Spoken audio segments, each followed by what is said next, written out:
Komando Pasukan Khusus atau Kopassus. Siapa yang tak kenal dengan pasukan elit TNI Angkatan Darat ini? Kemampuan dan reputasi keberhasilan mereka di dalam setiap misi membuat Kopassus masuk ke dalam jajaran pasukan elit dunia.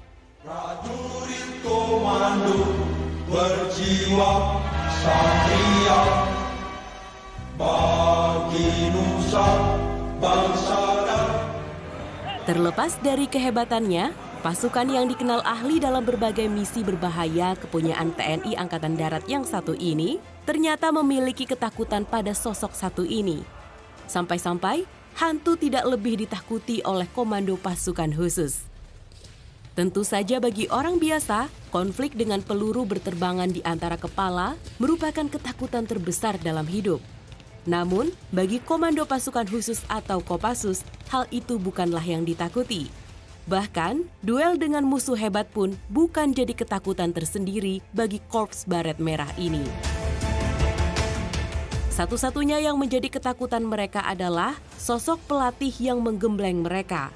Apalagi jika mereka pulang dengan kondisi kalah. akan pertama makan tunjuk.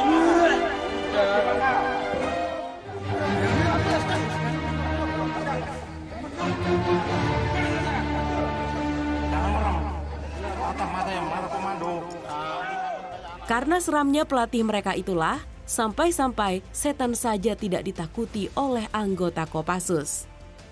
Kopassus dengan kekuatan dan reputasinya selalu didengar banyak orang atas aksi heroik yang selalu diciptakan.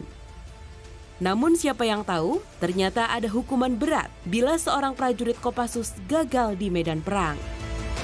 Sebagai kesatuan khusus yang ditugaskan untuk merebut, menguasai, atau menghancurkan sasaran strategis atau bukan taktis, Korps Baret Merah selalu menjadi pilihan pertama. Tak pelak, setiap calon atau anggota Korps Baret Merah harus mempunyai kemampuan di atas rata-rata dari tentara reguler. Saat melaksanakan operasi baik militer maupun non-militer, prajurit Kopassus dituntut harus berhasil dan tidak boleh gagal. Lalu, apa yang terjadi kepada prajurit yang ternyata gagal saat menjalankan tugas mereka? Nah, ada cerita menarik dari salah seorang anggota Kopassus yang dianggap gagal dalam menjalankan tugasnya. Polda Suwito, seorang prajurit Kopassus menceritakan bagaimana dulu para pelatihnya menempanya dengan sangat keras. Usai dikukuhkan menjadi prajurit komando, bukan berarti Suwito dan kawan-kawan bisa berleha-leha layaknya mahasiswa yang telah habis wisuda. Saya berjanji bahwa saya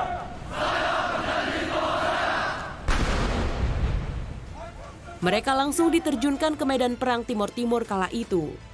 Jika gagal dalam menjalankan tugas, maka hukuman menanti mereka sekembalinya ke basis kesatuan.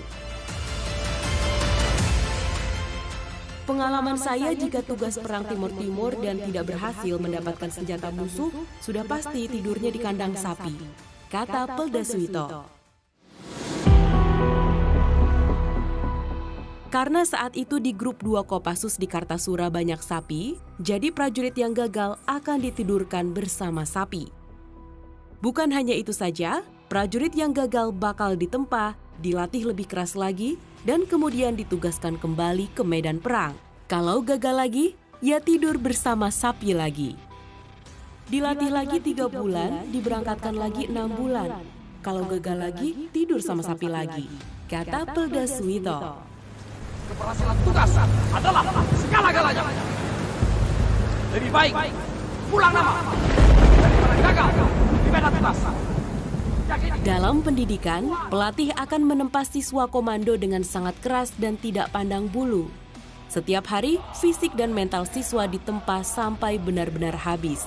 Mereka disuruh latihan di gunung, hutan, rawa, terjun payung di tengah laut, stres, lapar, lelah ditambah siksaan dari para pelatih menjadi teman akrab sehari-hari bagi para siswa komando. Makanya mereka punya anggapan lebih takut dengan para pelatih bertopi merah daripada setan sekalipun. Kami tidak takut setan, lebih takut pelatih. Menjadi semacam semboyan tak resmi para siswa komando Kopassus ketika digembleng di Pusdikpassus.